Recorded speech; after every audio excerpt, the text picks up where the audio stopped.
You blinked and you missed it.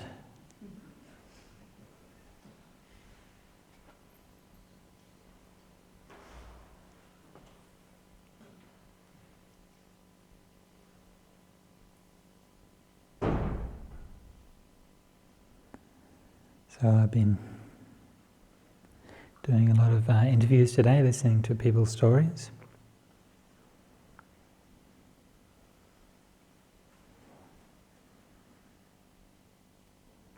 And as always on a meditation retreat there, everyone's so different. Everyone has their own very distinct kinds of experiences that they have.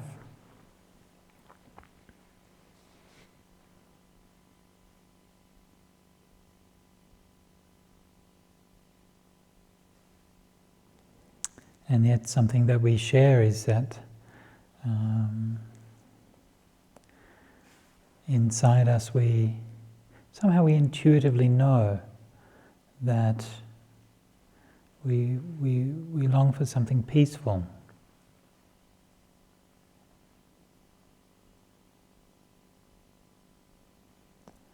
We don't necessarily know how to find what's peaceful.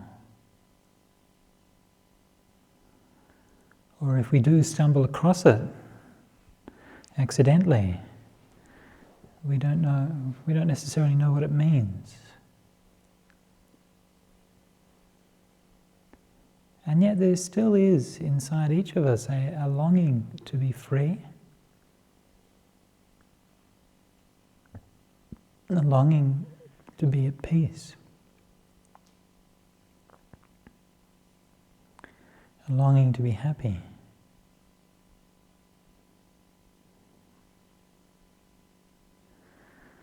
And isn't that kind of a strange thing? Our whole lives we've been trapped. Our whole lives we've been restless. Our whole lives we've been suffering. We've never known real freedom, real peace, real happiness. We've seen glimpses of it. We've had partial experiences of it. We know what it means somehow, but we've never really seen what those things are in their fullness. And it's hard even to know or to describe or to think about what those things really mean. If I was to ask, what does real freedom mean? It's a very challenging concept. It's something it's easy to talk about.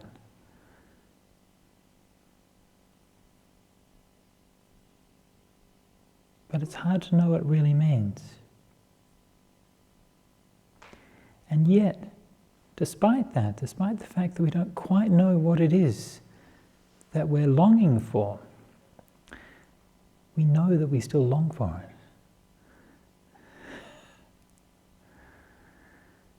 And we know that wherever it is that we are now, it could be a bit better. And many of you have had glimpses, either in your meditation or at some other time, glimpses of a better way of being, of a more clear consciousness, of a more settled mind.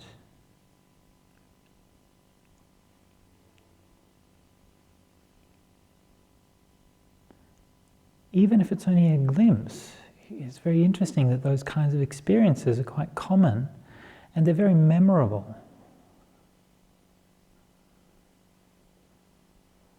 Those experiences that lift you out of yourself, lift you out of the mundane, a transcendent experience.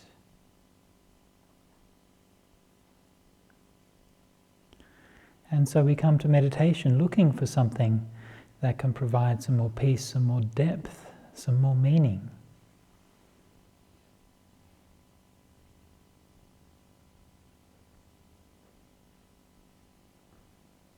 Sometimes we find it, sometimes we don't.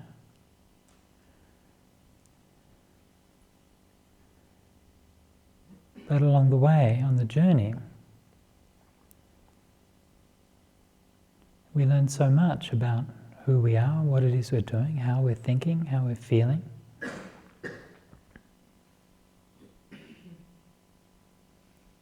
And sometimes at the end of a retreat, you feel that sense of longing is even keener.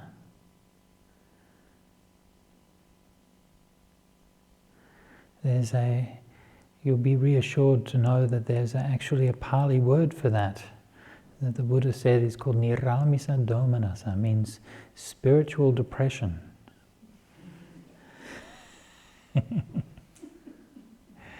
Right? So you thought you were bad off already. You had got an ordinary depression.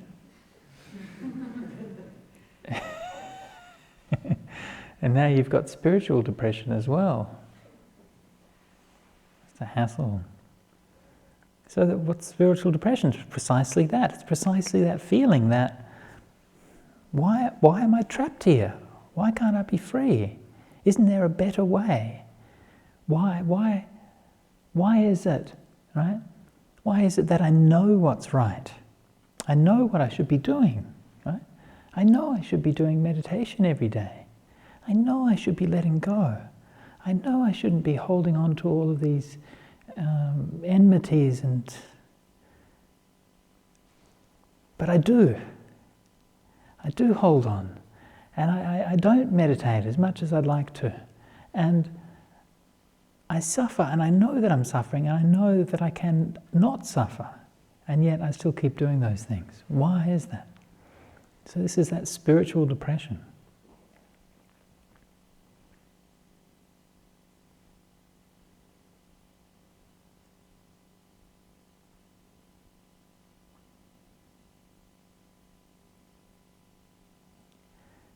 For me anyway, it's very, very reassuring to know that there's a Pali word for things.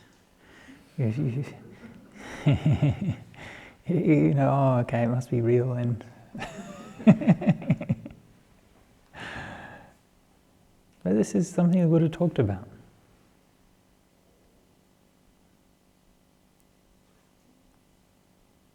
And so, of course, as well as that spiritual depression, there's also the spiritual happiness, the niramisa sukha.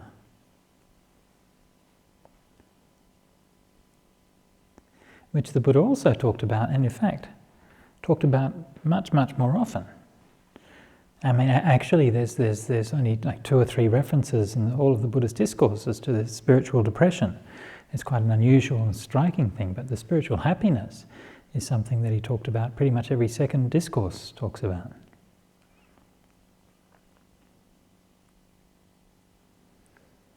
And if there's one emotion which is the most crucial in all of the Buddhist path, then it's happiness.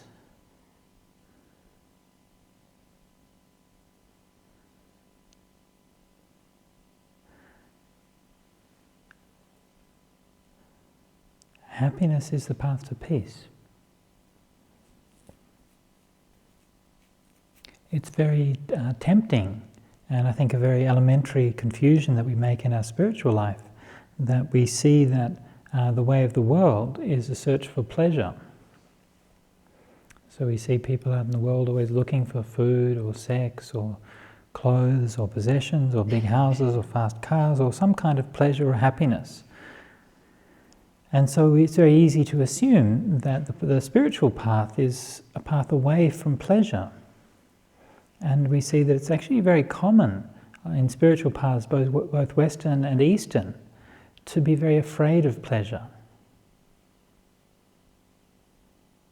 In my own experience, when I first started Buddhist meditation, my first retreat, as soon as I started getting some joy in my meditation, I was kind of warned off it. Oh, look out, you'll get attached. Oh. I mean, that's not going to be so much of a problem around here. Most of you are students of Ajahn Brahman. Of course, this is one of the things that he emphasizes most strongly, how important that pleasure and happiness is. You know, when I first became a student of Ajahn Brahm, I'd been a monk for a few years in Thailand and gradually got to know Ajahn Brahm's teachings and came here to stay. And I thought that, you know, when I listened to his teachings, I was thinking, okay, that's, you know, he was talking about samadhi and peacefulness of mind and happiness. I thought, you know, that's all right and that's good. But, you know, I think for a while I thought he was overemphasizing these things. I thought he was putting too much emphasis on it. And then I did a detailed study of the suttas, which I did as research for my first book, A Swift Pair of Messengers.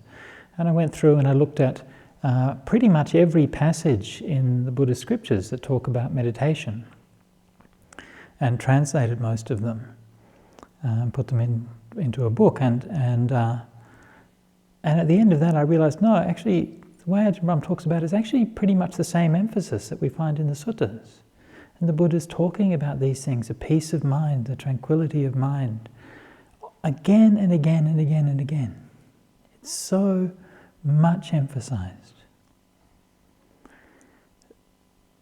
So if we want to follow the path of the Buddha, this is the bad news. You're just going to have to be happy. No excuses. Right? You're just going to have to grit your teeth and bear it.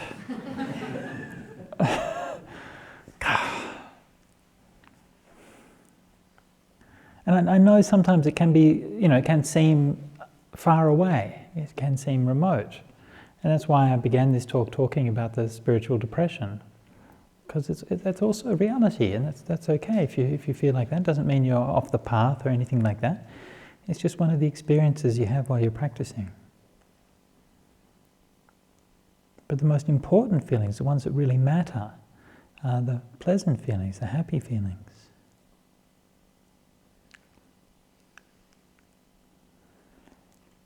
So unlike, as I said before, unlike many spiritual paths, both Western and Eastern, in Buddhism we shouldn't be afraid of pleasure.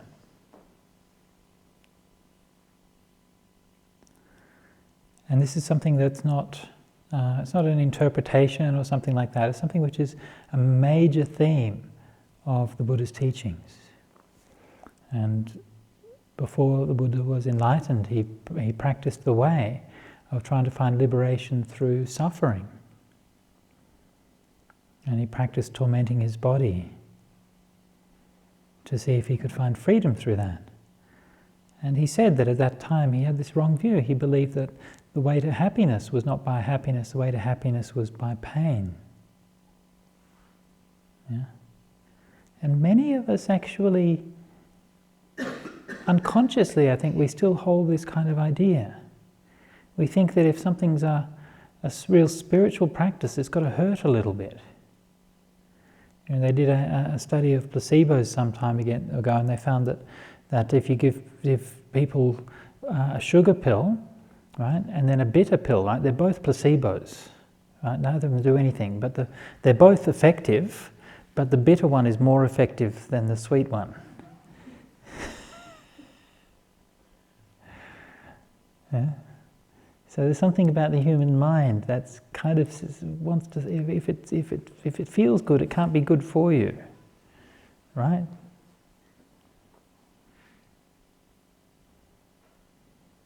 Spinach is good for you. Chocolate isn't. That's how we think. So rather than making that kind of distinction and having that fear of pleasure, the Buddha quite explicitly says, "Na bhayitabang," that one should not fear. Na bhayitabang. There is that pleasure which is not fearful, it's not dangerous, it doesn't have any side effects, it's completely cholesterol free. No GM ingredients. It doesn't make you fat. The only problem with the spiritual pleasure is that you get addicted to it. And if you get addicted to it, you know what happens? The Buddha acknowledged this. He said, this is a big problem. He said, somebody accused his monks. He says, your monks are just addicted to pleasure. He says, that's right, they are. They're addicted to pleasure. They're addicted to pleasure in their meditation. 4 kinds of pleasures, 4 jhanas. And you know what the outcome of that, he said, the outcome of that addiction to pleasure is the 4 stages of enlightenment. So this is the problem. If you have too much pleasure in your meditation, you're going to get enlightened. And then who knows what could happen. So that's the only side effect of having a lot of pleasure in your meditation. All the other side effects are good. Well, not that that's not a good side effect, but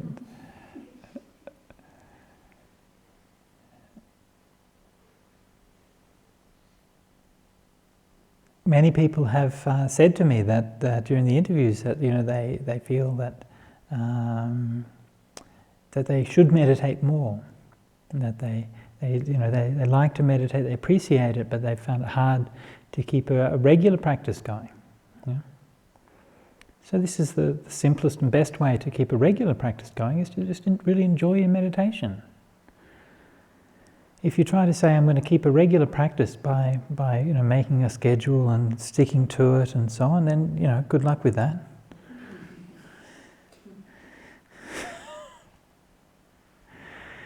Frankly, all that shows is that you don't understand the first thing about the human mind. Lesson number 1, we should have learnt this from the story of Genesis, right? You make a rule about it, then the first thing you want to do is break the rule. It's very straightforward.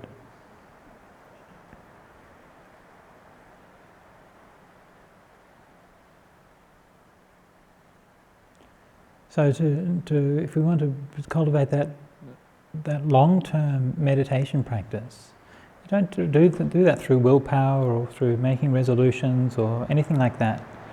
You do that by being happy. You do it by finding pleasure in your meditation.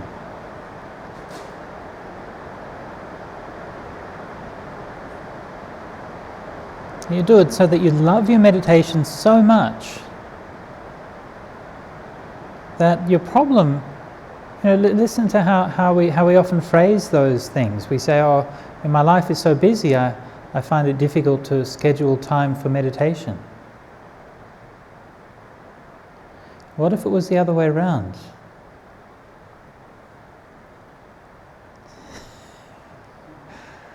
I just love meditating so much every day, I find it difficult to fit the rest of my life in. I know I should be spending, more time doing the cooking, cleaning the house,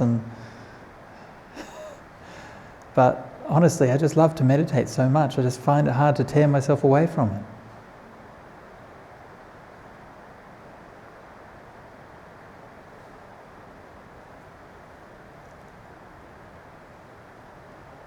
So why is it so important? Why is pleasure so important?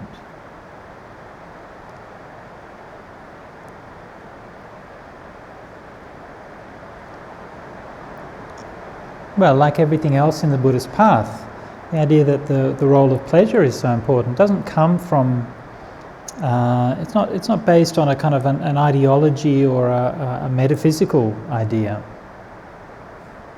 It's purely based on just the observation of the human mind.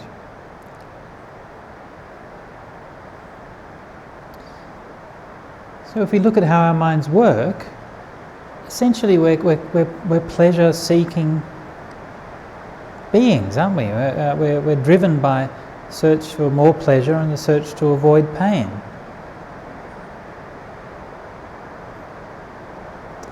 And if we think back over this last day that we've just had at the retreat centre together, because you've been meditating and you've had more awareness than you might have normally, and think back and look at all the things that you've done today, and you think about how many of those things have been either searching for pleasure or trying to escape from pain.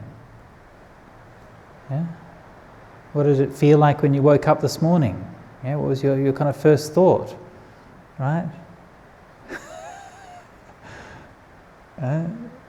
First thought is, right, to avoid the pain of getting up in the cold morning, and enjoy the pleasure of snuggling under the blankets for just a little bit longer. Well, anyway, that was my first thought. I don't know about you. Yeah.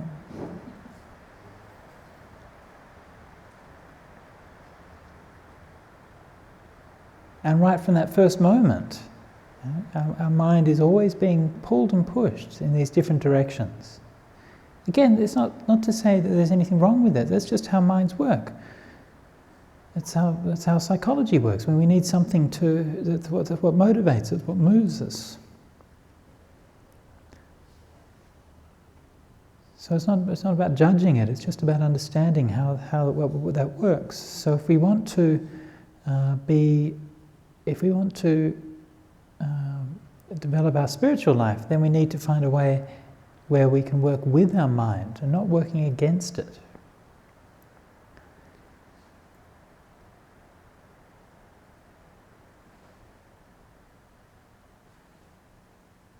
So we find a way of practicing, a way of meditating, where we can experience that kind of happiness. Pulls the mind towards that kind of happiness.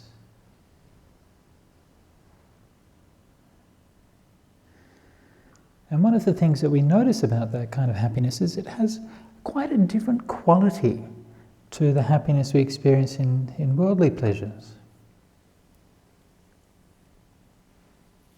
And again, this is not a question of judging. One's right, one's wrong, one's good, one's bad. It's just a question of understanding these different kinds of experience. For example, if you in worldly pleasures, one of the most obvious characteristics of them is that they get used up very quickly. I remember once when I was with a friend of mine as a monk, a junior monk in Thailand, and his mum was visiting, and we went out with his mum, and she took us to this cafe or something like that, and we had ice cream sundaes. And that's like really exciting when you're a young monk in Thailand. Ice cream sundaes, like wow. And after we ate them, then the other monk just looked at me and said, I knew it would be impermanent, but did it have to be that impermanent?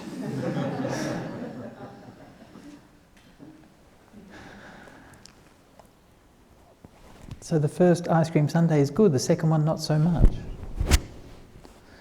Even the first bite of the ice cream sundae is good. The second one's a little bit not quite so good as the first one. Yeah? And that's how it always is. Every kind of sense pleasure that we have. I mean, the greatest example of that is drug addiction. I remember hearing once an interview on the radio with an author who used to be a crack addict, and he said that for the first time he ever took crack, it was just so unbelievable, just completely blew his mind. He felt more alive than he'd ever had in his life. And within such a short time it was over, and he just had this hunger in him to experience that again. And he just went looking and looking and looking to find more and more and more. And he never experienced that same high again, no matter how much he took, until he ended up just ruining his life, literally just living in the gutter. Everything gone. Just seeking that same pleasure. I mean, that's a very extreme example, but that's where it goes if we follow these pleasures to an extreme. So normally we know that we have to be moderate with these things, and that's one of the things that we're taught by our mum when we're growing up. There's no great secret, is it, right?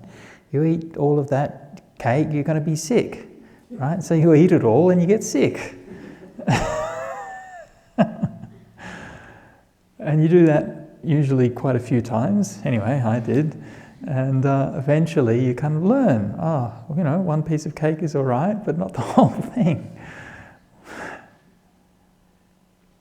And so we learn moderation. We learn that we can have those pleasures, but we have them in moderation, and then it's okay. And so we're always trying to negotiate it. We're always trying to get as much as we can without getting the side effects. The kind of classic example is that we find in food these days, where you always find something advertised as like fat-free. Right? So you see the sign on it, fat-free, and you can guarantee it's like at least 40% sugar. Yeah? Or you get the one that says sugar-free, and of course it's loaded with fat. Yeah?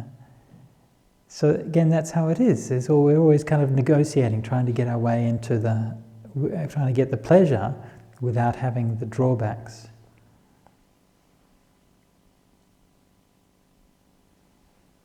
So when we come to the spiritual pleasure and the pleasure of meditation, it's not like that at all.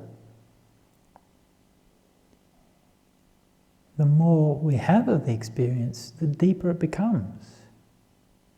You don't use it up, right? You don't have to sort of juggle it and manipulate it so that you can keep having that pleasure. the more you go into it, the deeper the pleasure becomes. And it's something that you don't just experience in passing, it's something which you can experience for a long time. You can sit there and just feel that deep contentment in your whole body. And of course the biggest difference between the pleasure in meditation and other kinds of pleasure is that you're not dependent on anything. Right? You can just be anywhere. As long as you've got somewhere to just be quiet for a few minutes, and you can sit down and experience that contentment and that happiness within yourself. So it gives you a great confidence, and it's very empowering.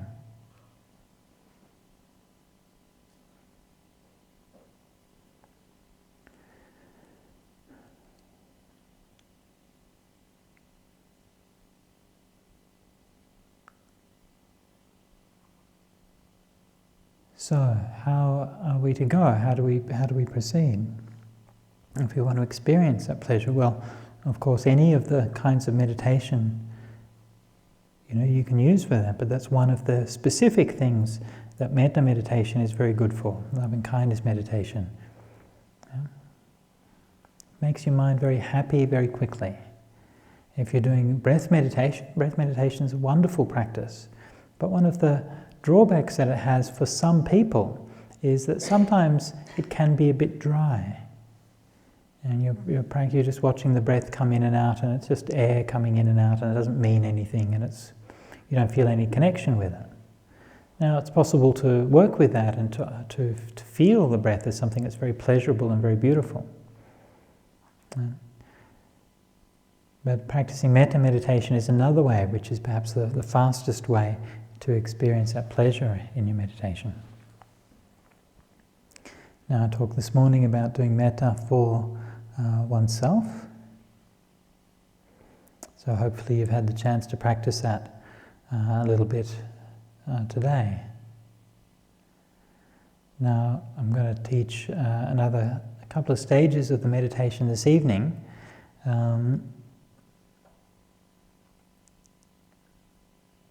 And so we have the chance to try it out, but don't be in too much of a hurry. Like when we're doing that practice, doing the metta meditation practice, just take your time,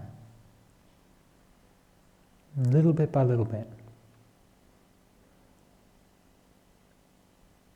So the method that's taught by my teacher, Ajahn Sujato in Thailand, he taught a method that has 4 stages of loving kindness meditation.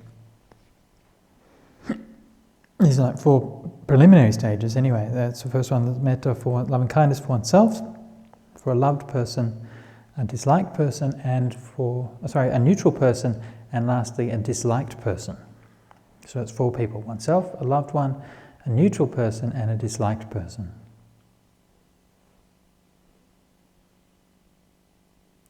And the idea is that with this practice we develop loving kindness for each one of those 4 people in turn,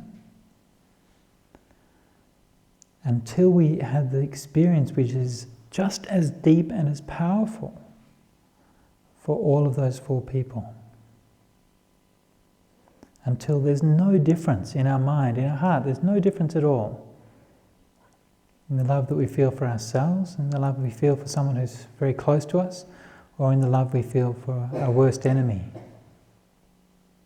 There's no difference at all.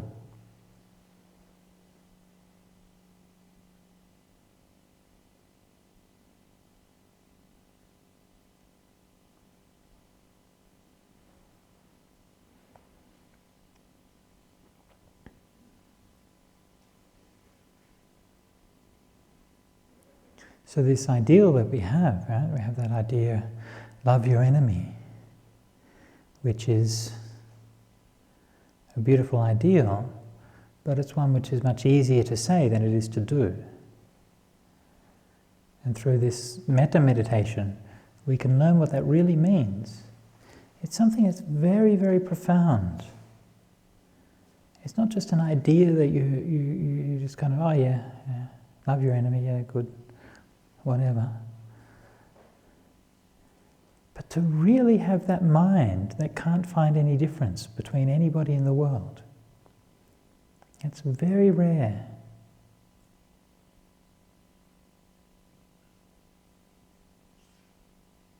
And so to fully experience that is what we call in the meditation term for it is called Sima Sambheda, which means the breaking down of the barriers. It means there's no difference between anybody in the world.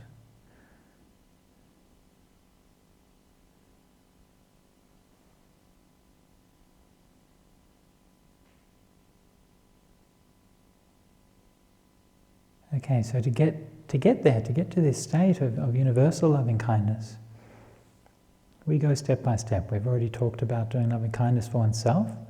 For this evening, I want to talk about doing loving kindness for a loved person.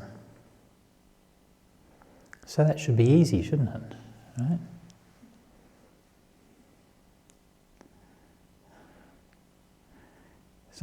Do metta for somebody that you love. And generally speaking, this stage of meditation is not so difficult, but of course, love is a slightly complex thing, isn't it? Well, so the songwriters say, right?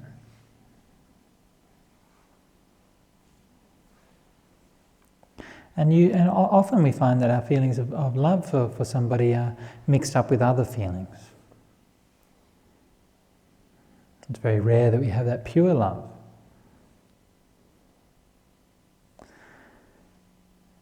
So one of the tricks to doing the metta meditation well is that we don't have to think of every loved person when we're doing it. Okay? It doesn't have to be everyone. Nor does it even have to be the person that you love the most. In fact, the person that you love the most is often a bit complicated. And one time I was teaching this part of the meditation when I was in Singapore, and I remember it very clearly. I said, we don't want any twisted and perverse love-hate relationships here. And there was this couple at the front immediately looked at each other.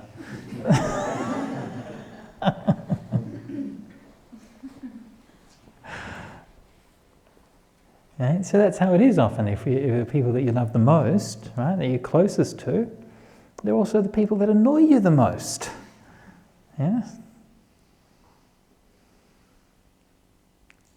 So rather than choosing the person that you love the most, make it the person that you love the simplest.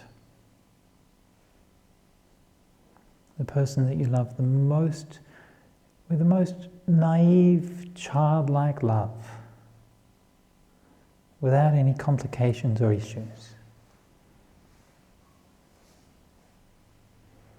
Maybe a parent or a brother or sister, might be a child or nephew, niece, grandchild, grandparent.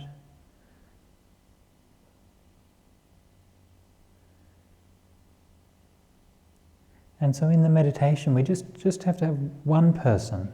It doesn't have to be everyone. If you try to list all the people that you love in the meditation, it'll take a long time. Or maybe it takes a very short time and then you get depressed. Maybe you go, may Uncle Fred be happy, and Uncle Bill be happy, and Aunt Sally be happy, and Aunt Frida, well, maybe not Aunt Frida. Well, yeah, okay. Is she, right? Yeah, I think, yeah. So you don't want to make it too complicated, just keep it simple.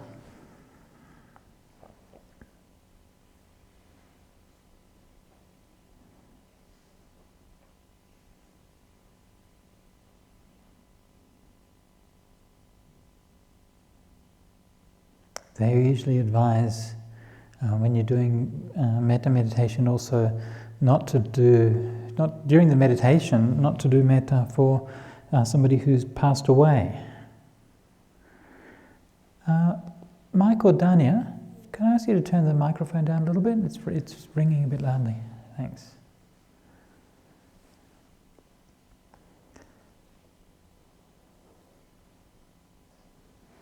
So don't do metta for somebody who's passed away.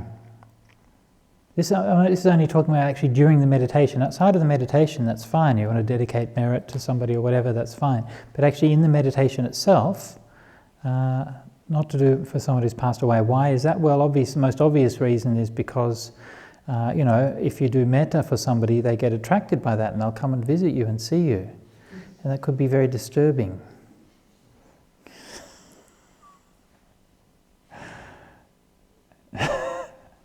You're sitting there meditating, oh, may Aunt Sally be happy, and then she comes and she appears before you in the meditation and says, hi, how's it going?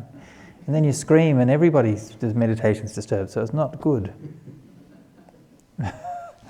But leaving aside ghost visitations, it can also raise up more complex emotions, so that you maybe feel grief or loss or all those kinds of things. It tends to be stirred up again. So again, in the meditation, we want to keep it simple. Right? So remember this, meditation is not the time for sorting out your issues. Right? Meditation's a time, that's not our purpose. The purpose of meditation isn't to resolve your issues. The purpose of meditation is to develop these wholesome emotions. And so to develop them, we create an environment, we create a set of conditions which are carefully designed and carefully put into place to give us as much support as we can, to make the job as easy as possible. Right? It's going to be hard enough, so don't make it any harder. Right? So then, of course, people then want to know, well, if you do that, will this person know about it? Right? So if you do meditation, do metta for Uncle Bill, will he know about it? What do you think? Will Uncle Bill know? You don't think he will? Probably depends on Uncle Bill a bit, doesn't it? Well, I can't answer that question, but all I would say is that from a Buddhist point of view, that we should have an inquiring mind. So if you want to do that, you should test it, right? So you do the meditation at 7:30, and then the next day you ring up Uncle Bill, you say, how's it going, Uncle Bill? What were you doing at 7:30 last night? Have any special feelings? Anything happen? Notice anything out of the ordinary? So you do the test. So I don't know about that, and I do think that it's the case that I think our mind has an energy to it, and that energy influences people around us in subtle ways that we're not quite aware of all the time. I think that's happening all the time. And obviously, when you're doing it through meditation, then that's, I think, amplified and purified. So I think that's going on. I mean, certainly that when you do the metta and so on, it will tend to be then expressed through your body, through your speech, through how you are with other people when you meet them as well. So don't think that the metta is something that's just kind of locked up in the meditation. It has flow-on effects. I mean, this is maybe getting a little bit off the topic, but it's probably worth mentioning. Even though what we're doing in metta meditation especially, but actually also in any meditation, right, it will affect how you are outside of the meditation, okay? Obviously, right? But, and this is the important thing, it doesn't affect that in any simple and direct way, okay? It affects what happens outside of your meditation in complex and indirect ways. And the way that it affects that isn't determined by your meditation. Okay, it's influenced by it, but it's not determined by it. Okay?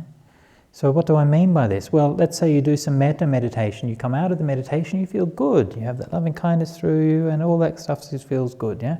You walk out, you greet your husband, and you give him a nice smile and a nice hug and say, how are you this morning, darling? And you're very happy.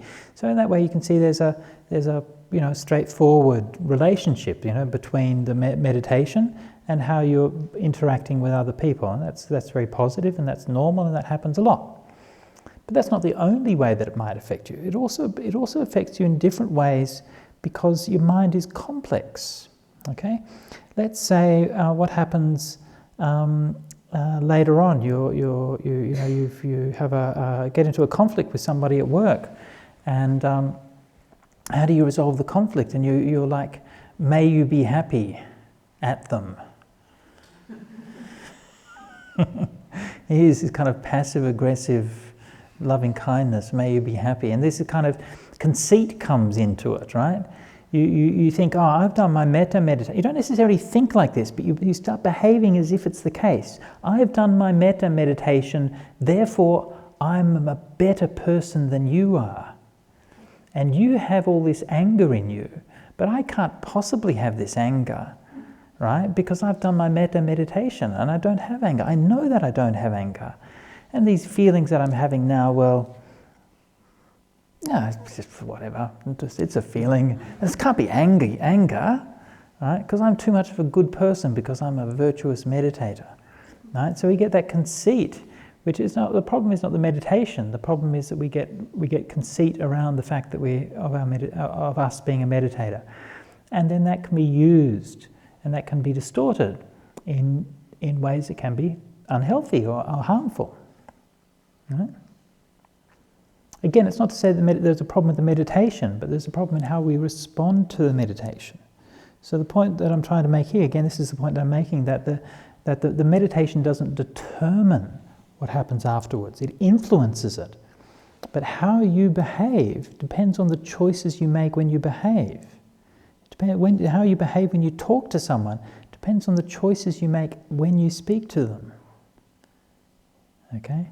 It doesn't depend on the meditation you did that morning. Yeah? So these are two separate things. What you're doing in your meditation is one thing. How you take that experience in meditation and then integrate it and apply it in your life, this is another thing. Okay? There's separate kinds of tasks. Both of them equally important. Yeah? And of course they will be mutually supportive. The more that you can take that the loving kindness and the peace you have from your meditation and apply it in your life, right, then the better that will be. The more you'll have kindness and generosity and giving and so on in your life. But also, the more that you have those qualities of kindness and generosity and giving, then the easier it will be for you to meditate. Right? So once again, there's no simple, straightforward relationship between these, but they will tend to reinforce each other. And the main thing we have to watch out for is just that conceit that can sometimes come in when we get attached to the idea that we're a good meditator. Of course, if you're a crap meditator, it's not a problem.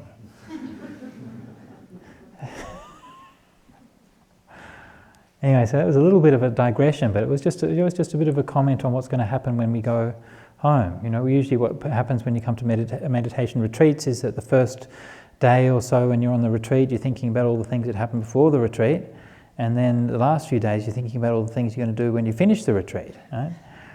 And so you're sitting there thinking, oh, now I'm really going to get my practice together, I'm going to get up every morning, I've got some momentum going, I'm going to keep that going, get up every morning, I'll do meditation, and so you're sitting there thinking about that rather than actually doing your meditation on the retreat. Anyway, such is the nature of the human mind. Okay, so loving kindness for the second person. Now, remember that I talked about, when I was talking about doing metta for yourself, I talked about doing it, keeping the focus of attention inside your body. Right? So we do the same thing when we're doing metta for a loved person. So that means you're not sort of zapping out there, may you be happy, and sending these love rays, okay? Just keep the awareness inside yourself. Yeah? It's about being grounded and centered.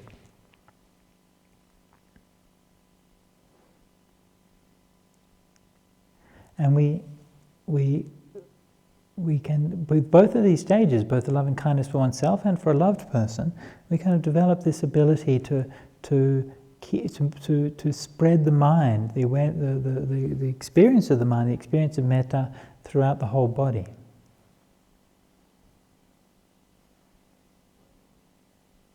Right? So this is something that comes with time and with practice. When it first arises, a feeling of metta might arise anywhere. It can arise in your heart or in your belly, it can arise anywhere. But as it becomes stronger and more stable, we spread it out and soak it through you until you can feel your whole body becomes like a body that's suffused with this pleasure of loving kindness.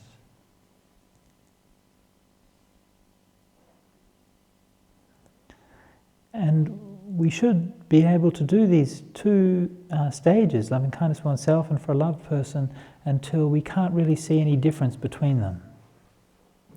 Until we can go from one to the other, and we see actually there's no real shift in our mind. The level of metta is pretty much the same. Now if you've given it a shot to do loving kindness for yourself and it's not really working, then what you can do is just start with doing loving kindness for a loved person, and develop that until that's really strong and clear, and then come back and bring it back to yourself. Okay? So it doesn't matter too much what order you do it in, right? You can start with yourself or start with a loved one, doesn't matter too much. But the main thing is at the end of the day that it should be even between those two. Okay? And so when we can do that, we've completed that second stage of metta meditation. So there's a few other stages to talk about that I might talk about tomorrow. But that's probably enough for now. So let's do some guided meditation for the next 20 minutes.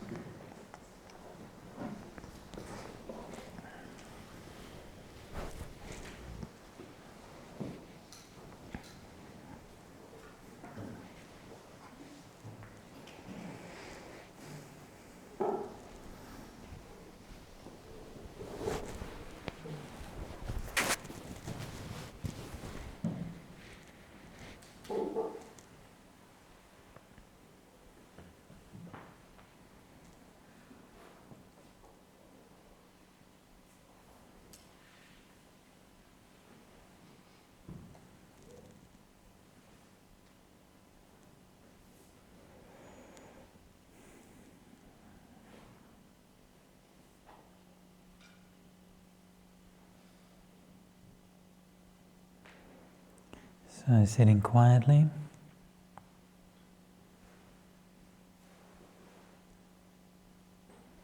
And let the mind settle back inside the body.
settled in the heart, who say to oneself the words, "May I be happy, may I be happy, may I be happy."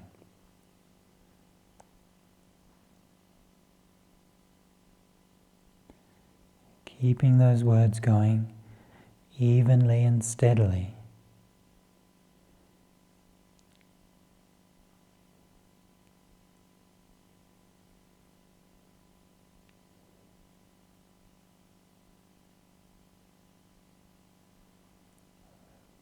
Bringing to mind again and again and again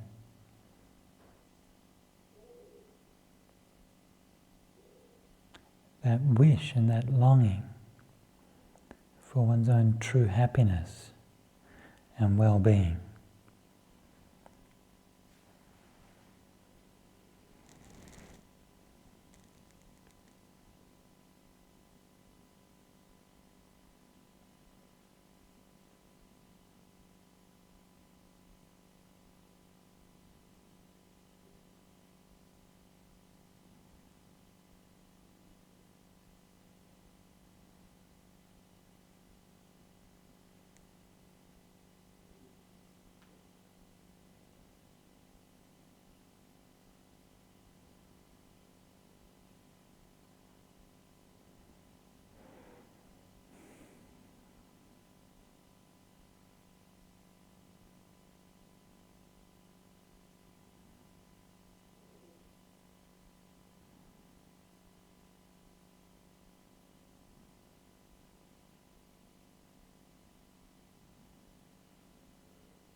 noticing as you keep on going with those words of metta, there's also something else, and that's the feeling of metta.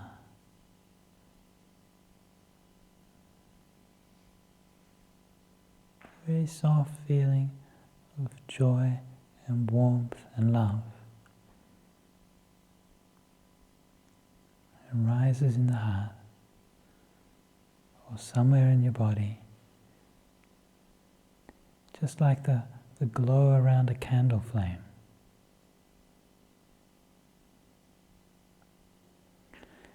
And when you notice that feeling,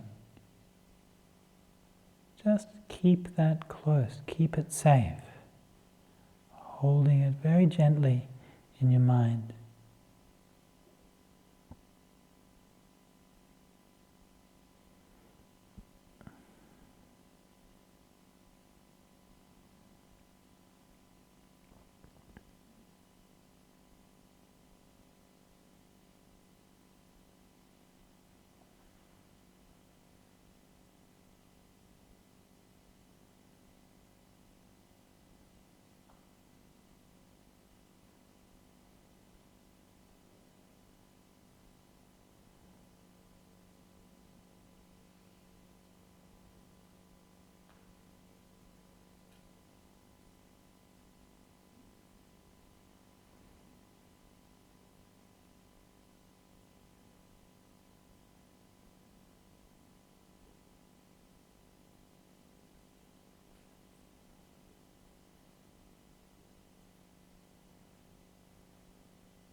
And then taking that same loving kindness, keeping it just as it is, and bringing in the name of that loved person.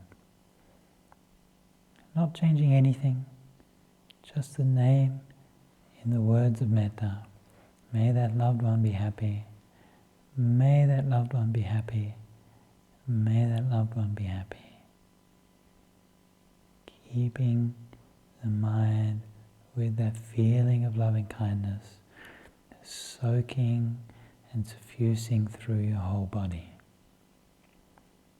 May that loved one be happy. May they be happy. May they be happy.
Now we're coming near the end of the meditation.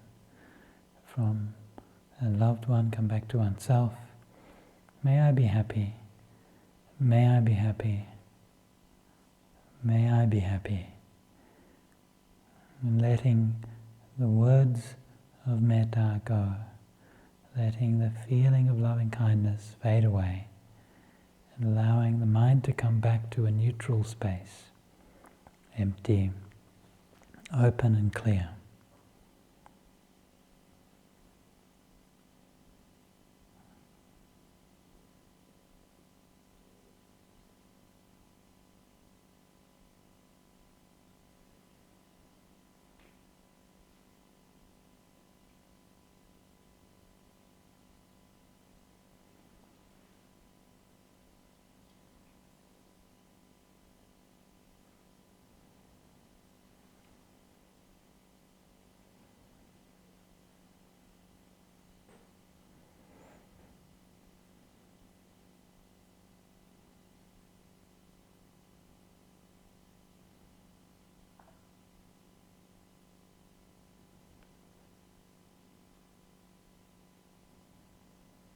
And before we finish, just taking a minute to reflect back over that meditation, just to see what happened.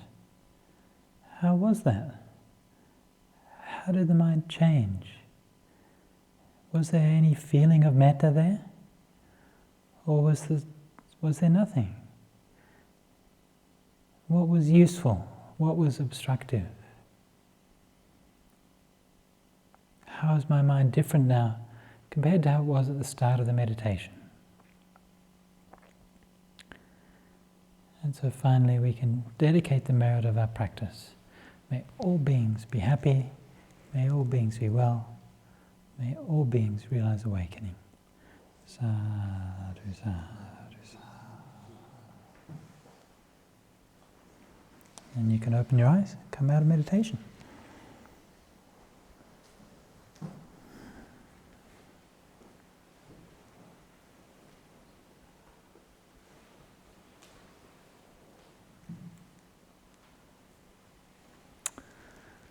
Okay, very good. So I've got a basket full of questions here. So I do not know if I'll be able to get through them all this evening. Anyway, I'll do my best. Okay.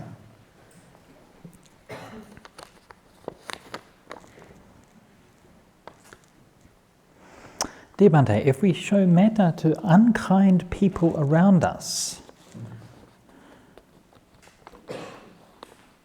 do you have unkind people around you, or do you just have people who sometimes do unkind things? Anyway, will they not misunderstand us? How could we get metta from others? How can you get metta from others? I do not know. Perhaps you could try eBay?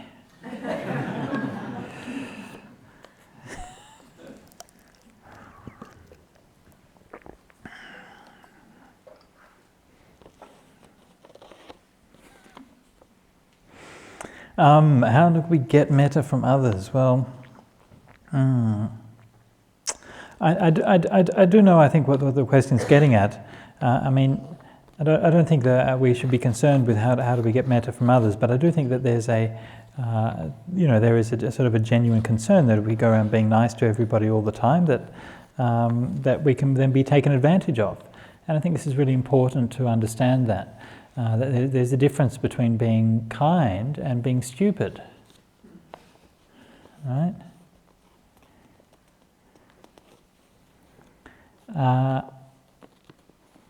And sometimes people feel that, if you have metta and so on, you should never criticize anyone. Actually, there's this interesting, this is something which the Buddha again addressed very explicitly in the suttas, and he talks on this particular question.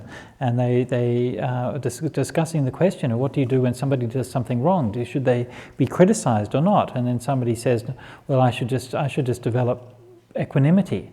If someone does something wrong, then I just have equanimity, so I keep my own heart pure. And the Buddha says, no, that's wrong. If somebody does something worthy of criticism, you should criticize them. Okay? If somebody does something worthy of praise, you should praise them.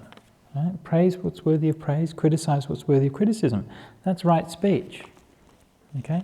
And by avoiding that, and by pretending that we're too nice to criticize anybody, we actually end up just internalizing the problem and end up perpetuating the issue, because obviously bad people, or people get away with doing bad and stupid things because all the Buddhists are going around saying, oh, I'm too nice to criticize anyone. That's rubbish. So you have to learn when's the right time to be able to criticize somebody, how to do it in the right way, and to be able to stand up for yourself, right? So having loving kindness means having loving kindness for yourself, means that you're not going to let people walk all over you, right? If someone's being cruel or being unkind, then have loving kindness for yourself by standing up to them, right? Have that confidence in yourself, right? Don't be afraid. Again, if you develop loving kindness, you'll have that confidence, right? You can stand up for yourself. You can say, no, that's wrong. Right? And we learn to do this, and it's not easy to do. It takes time, it takes practice, and you have to be willing to make mistakes. But you can learn to be able to stand up for yourself without getting angry about it. To be able to speak, sometimes even if you are angry, right? Not to be in denial of that. Sometimes you are angry, but you have to say something anyway, but you try not to let your anger control you. You try to keep what you say reasonable and fair, even when you're feeling angry. This is your practice of right speech. Okay, next one. Why can I sometimes generate metta and sometimes I can't? What conditions are most conducive to metta meditation? I asked this question of my teacher last time I saw him in Bangkok, the same question, and he said, gentleness. Number one condition, why we can sometimes do metta and sometimes can't. How much gentleness are we bringing into the meditation? Yeah? How much gentleness have we been practicing before the meditation? How much gentleness have we been using with our own mind? So the mind is very, very interesting and very, very subtle. I remember I've been meditating for about two or 3 years, I guess, about 3 years. And I was staying in this forest monastery in northeast Thailand, called Pujam Kom. And I was walking back the path back to my hut.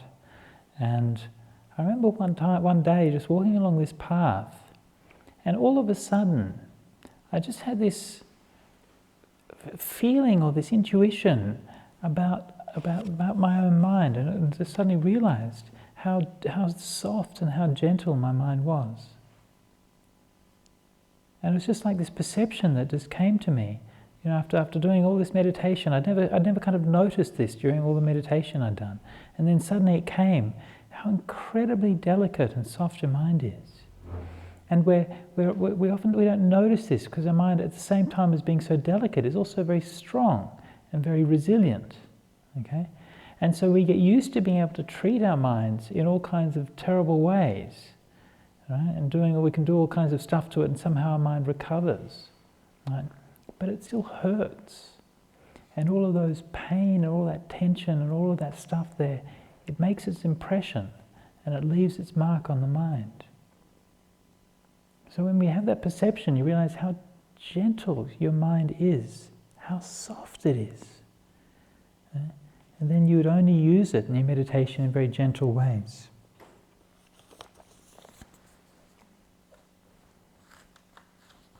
Okay, next.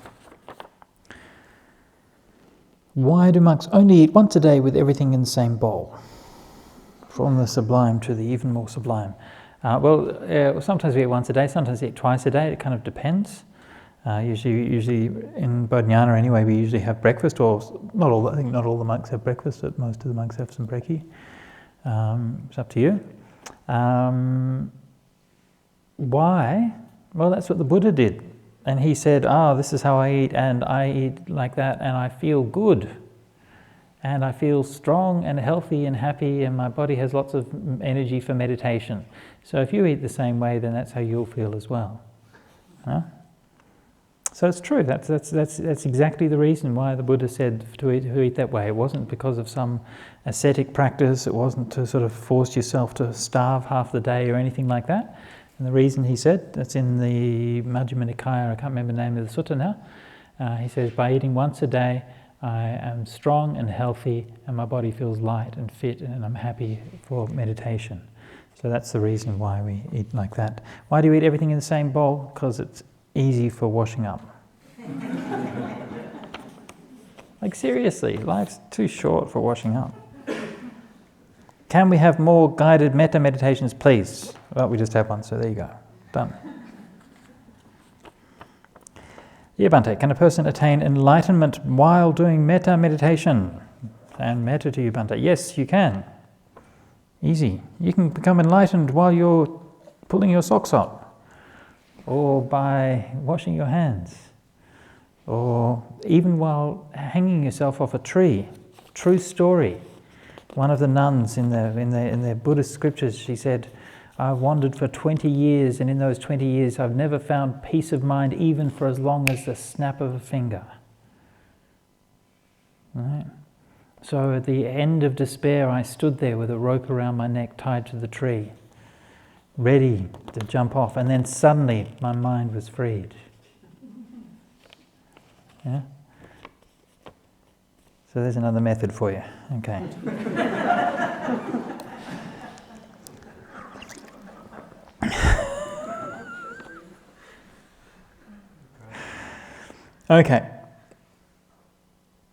Okay, what is love? The feeling and falling in love emotion. How to make sense of that, and how to be free from the stabbing, aching, painful, broken heart. Lots of stuff to digest today. Well, indeed.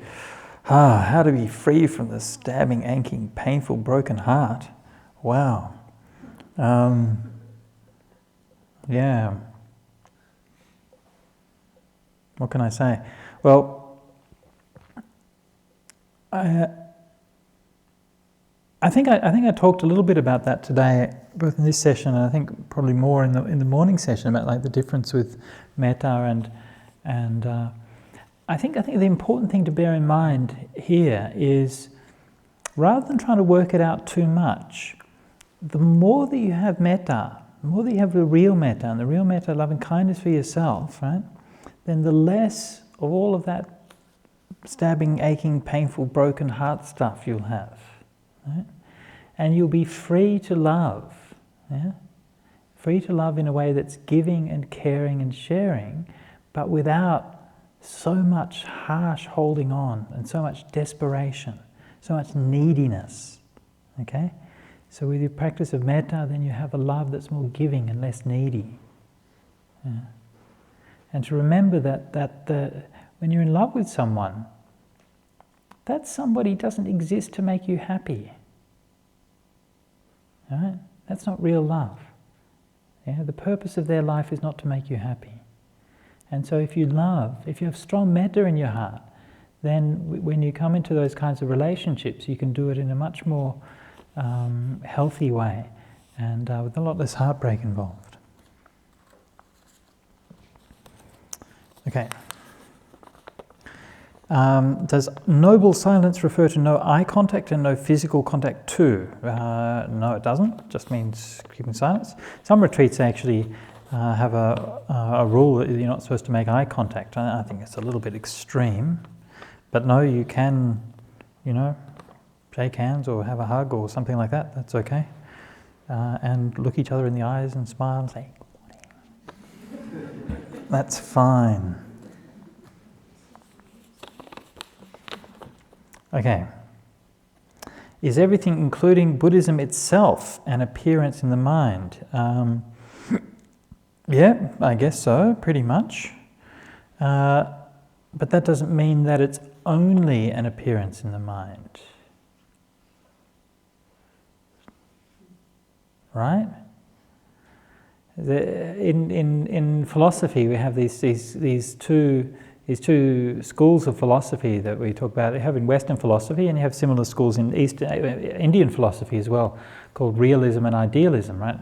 Realism is the kind of the ordinary, everyday, attitude we have towards things, that they kind of exist in and of themselves, right? So there's an objective world of rocks and stars and atoms and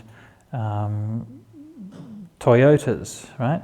And then there's, so this is a kind of idea of realism.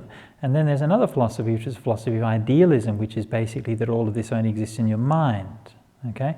And that all we can see is a projection of our mind. There were some later schools of Buddhism that kind of flirted with this idea of idealism. And it's been a kind of a minority philosophical point of view in the West as well. But the early Buddhism wasn't an idealist philosophy, so the Buddha never said that the world only exists in your mind, right? Nor was it a realist philosophy. The Buddha didn't say the world exists out there objectively and independently of your mind. The Buddha was a teacher of dependent origination, of the interrelationship of things. So he wasn't concerned with the question about whether the world exists objectively or whether it only exists subjectively. Right? He was concerned with the question of how do we experience the world? Right? How do we feel? How do we know? And that knowing of the world is always a relationship between the objective and the subjective. Okay? So what we know is that, for example, I can see something from here. Right? When I look and I see something, there's a subjective aspect to that. I'm sitting here and I see things from this particular point of view, but then I see things out there, and that there's a relationship and a connection between those two things, and it's in that connection that we are conscious. Right? So consciousness is only something that happens in relationship. The classic phrase is expressed in dependent origination, chakkuncha paticca rupe cha upajjati chakku viññānaṁ. Dependent on eye and forms, there arises eye consciousness or visual consciousness. Tirnang sangati passo, the coming together of the three is contact. Right? So our experience arises through the relationship and connection between internal and external. Right? So it's not a reductionist philosophy.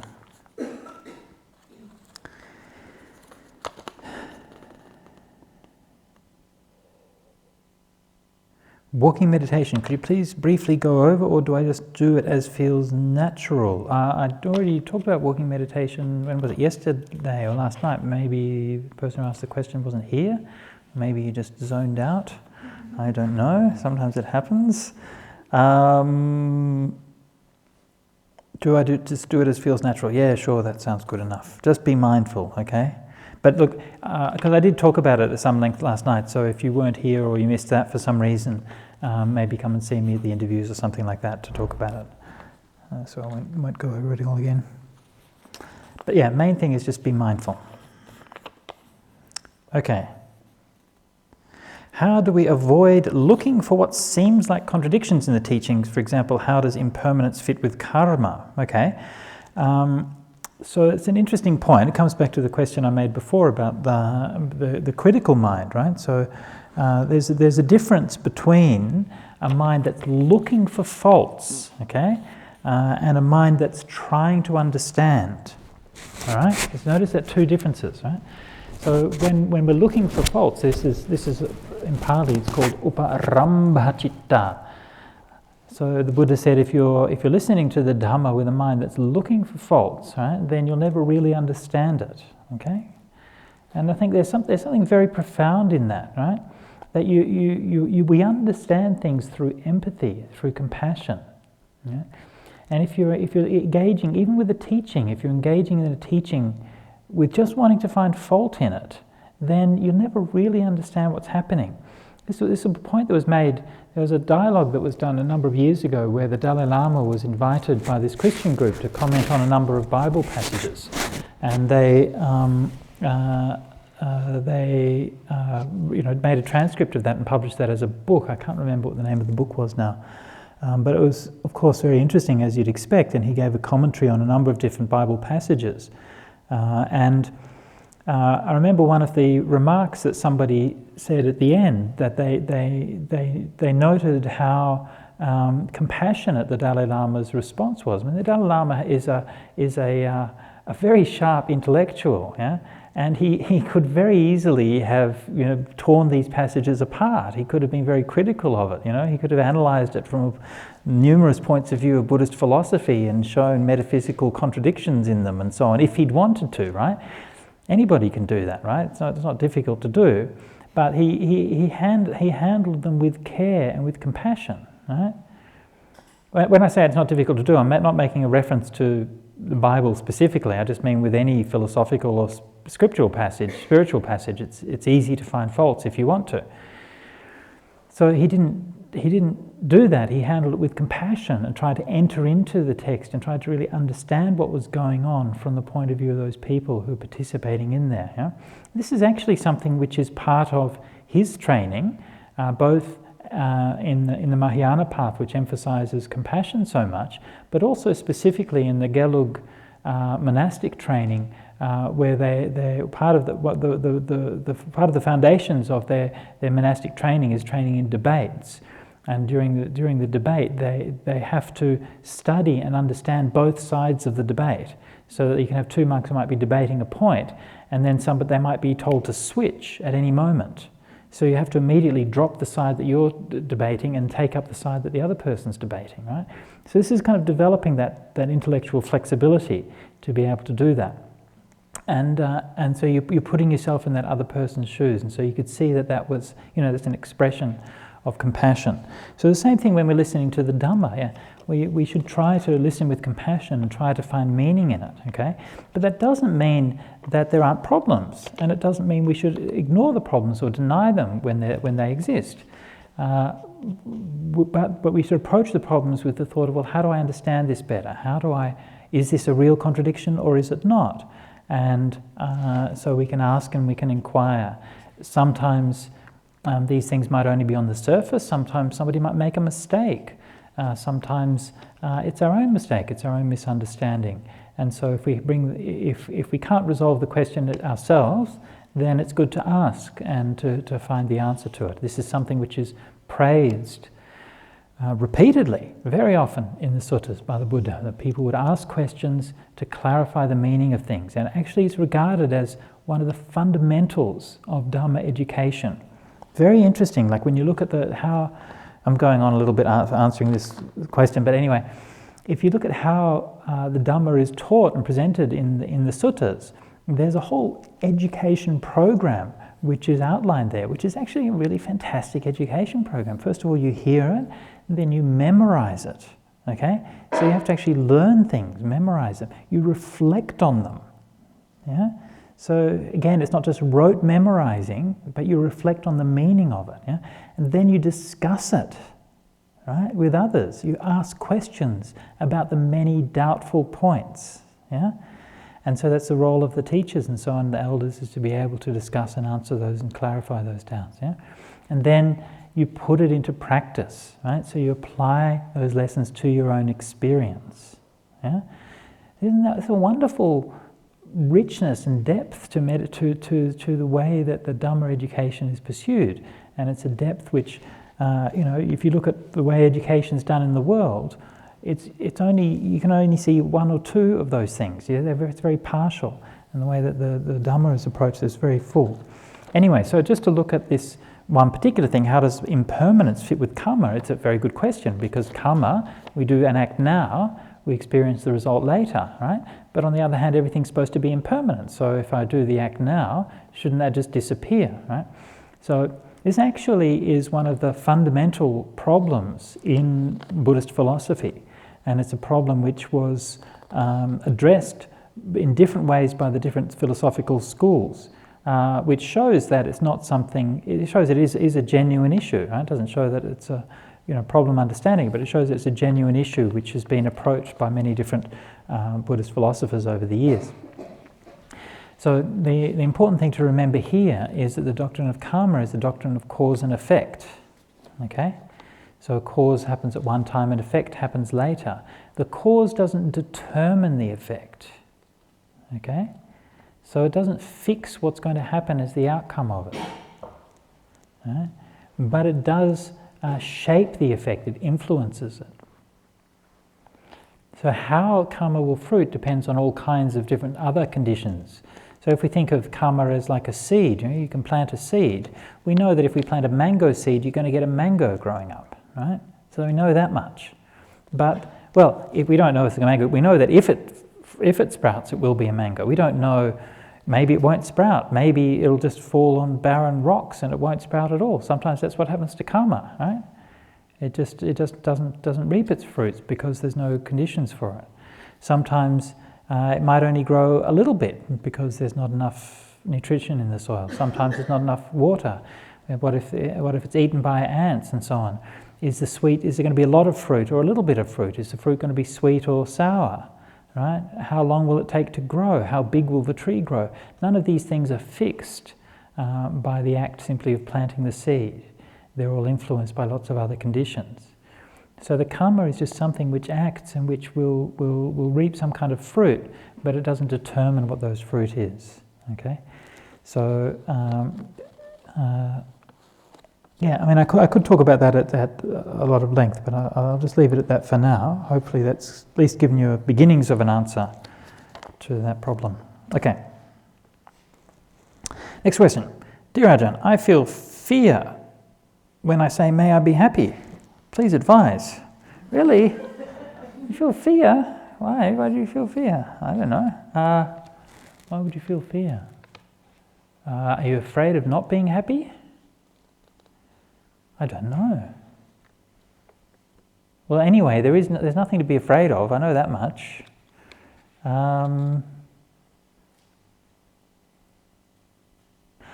really not sure. I'm not quite sure how to answer that without knowing more about where the fear comes from and so on. If it's still a problem for you tomorrow, come and see me and we can talk about it. But that's I wouldn't like to comment too much on that at the moment. See how you go. Try it out another couple of times and see if the fear goes away. If it still stays on, then come and see me. Okay. Dear Bhante, according to the Buddhist teaching, when or what is the view about animal testing for a cure to human sickness? How would one test it? How would one how would one react if the testing is to cure a relative of the Buddha? Practicing in metta. Thank you. Okay, so animal testing. Well, first of all, I have to declare my bias. I was a member of Animal Liberation for several years in the 1980s, so I don't like animal testing. I think animal testing is grossly... Okay, so animal testing, first of all, most animal testing is for completely trivial purposes. Okay? Shampoo is tested on animals. You don't need to test shampoo on animals. Your shampoo that you have already is fine. Just FYI, right? Toothpaste, dishwashing liquid, soap, toilet cleaners, right? I mean, toilet cleaner, you get a bunny rabbit, you stick it in a cage, you pull its eyes open and you pour toilet cleaner in its eyes to see what happens, right? You don't need to do that, okay? You can make your toilet clean. We never need to use another animal for testing any of these things, and that's millions of laboratory animals every year that are used for these kinds of completely trivial purposes, okay? If we come to medical purposes, then there are also millions of animals killed, and there are a lot of grey areas in medical testing for multiple reasons, which is probably, I'm not an expert, but I know that there are a lot of grey areas there. For example, there are a lot of things which are tested which, the testing is driven by profit motive rather than by genuine wanting to help people. This is one problem. For example, if there's all this idea, we do this testing, right, so we can make this drug and then we can save these people, right? And this is, okay, that's the argument, and it's argument for compassion and all of those kinds of things. Surprisingly enough, in the vast majority of cases, right, those drugs are being tested for illnesses for rich people who can afford to pay for the drugs. Whereas in fact, we could save millions and millions of more lives by buying some mosquito nets and giving them to poor people who are going to die of malaria. right? So this whole kind of argument that we need to do this out of compassion, I think is flawed. Actually, if we step back for a moment and say, how do we ease the suffering that humans have through illness and sickness? Okay, investing more money in animal research, to my mind, is not the most effective way of doing that in most cases. Nevertheless, it is what we do, so what should our response be to it? Personally, I think we should avoid it wherever possible. Are there some cases when it might be justified? I don't know. I find it hard to think of cases when that would be the case. Certainly we're moving to situations where there are new methodologies that will hopefully supplant animal testing as much as possible, particularly computer modelling on one hand and also stem cells on the other hand. Okay, so both of these I think offer a lot of promise to be able to replace much of what we do today in terms of animal testing. That's not solving the ethical problem, it's kind of avoiding it, but still sometimes that's the best thing that we can do. And at the end of the day, leaving all of those things aside, if we still come back to that question, I think the most crucial thing is that we have to admit that there is a genuine ethical dilemma, that the lives of those animals who are being tested in the laboratory have an intrinsic value and worth, and they can't be regarded merely as an object, right, to be used in the laboratory. And we have to consider that carefully with every life that is taken. And to not treat it as something that's just, it's just a number. And I don't think that's the case. And we've seen some, I think, great strides in recent years, or at least minor strides in recent years, with the release of a lot of the chimpanzees.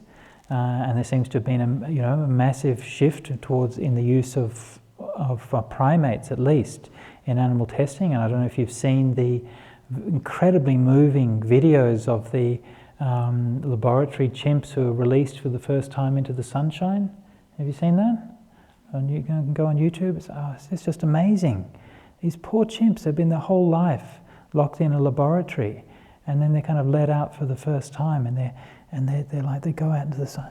They're like looking around this yard, and there's actually sunshine and space to move, and they look, and they're like, they sort of come back. They're kind of scared, and and then one of them jumps out, and then just a minute later they're all jumping around and they're playing, and it's just unbelievable. And you see how these are such intelligent and sensitive beings. They don't exist in order to serve as test tubes for us. I'm sorry, that's not their purpose in life. They're sentient beings, and we should respect them as sentient beings. Okay. What's the difference between Bhante and Ajahn? Oh, that's a nice, simple question. Thank you for that. Bhante is, well, they're both honorifics. They both mean basically the same thing, mean kind of venerable or something like that. Although Bhante, I personally prefer Bhante because it's a Pali word, and that's what the monks in the time of the Buddha used. And it's also kind of a bit of an international word, like you find that the monks in kind of Malaysia and Indonesia and a few different countries tend to use the word Bhante. India as well, they use Bhante. Whereas Ajahn is specifically a Thai word, which is actually a kind of a reduced version of the Pali word Acharya, meaning teacher. One of the problems with the word Ajahn is that I think it's a bit problematic because, first of all, in Thai it just means teacher. So if you're a school teacher, you're Ajahn, right? So we've kind of adopted it from Thailand, but we don't really use it the same way that the Thais do. I personally prefer Bhante, but it's not a big deal, obviously. Right, next one. When your mind wanders away during meditation, what do you do?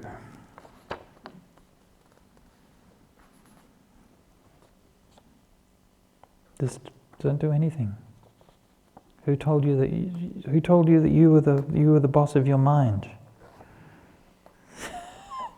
Your mind wanders away, it's all right. Let it wander.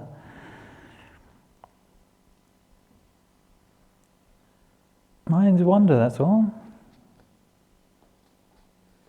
That's all. Don't worry about it. But you just be peaceful and be calm.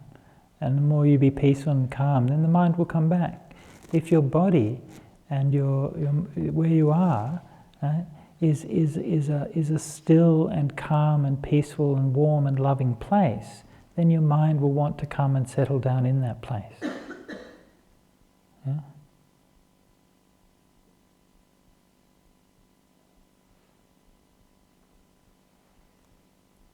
Right, so again, think about that. Imagine that you've got a dog or something like that likes to wander off around the neighborhood. How do you keep the dog there? Well, you can tie it up on a string if you like and keep it there. Again, sometimes you have to do that, but it's not a very nice way to live if you're a dog, And the other way to do it is you just make sure that he's happy. Make sure that he's fed well, make sure that he's given plenty of love and attention and so on. And then he'll want to come and stay home because it's a nice place to be. Yeah? So that's really the best way of keeping the mind there.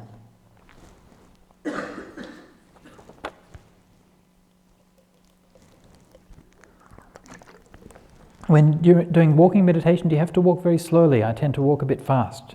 Yeah, don't worry about it. Walk at whatever speed's comfortable for yourself. Usually, actually, you find like people are often familiar with the Burmese and the Zen style where they walk very slowly in walking meditation, but actually in the Thai forest tradition the monks walk quite quickly in walking meditation.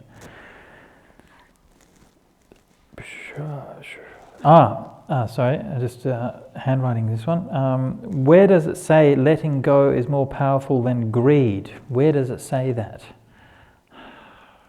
I do not know. I'd have to think about that. I assume you're looking for a sutta reference.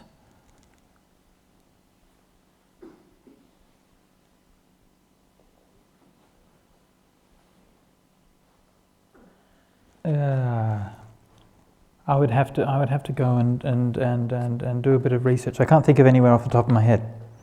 Sorry about that. What does sadhu mean? Sadhu means sadhu. It's good. It's well. Yay.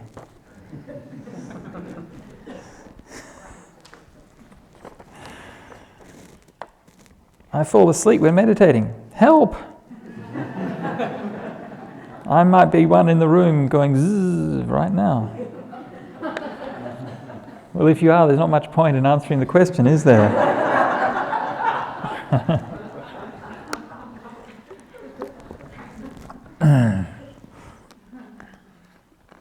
Fall asleep doing meditation. Okay, so falling asleep doing meditation, something that will happen to everyone sooner or later, so don't worry about it too much.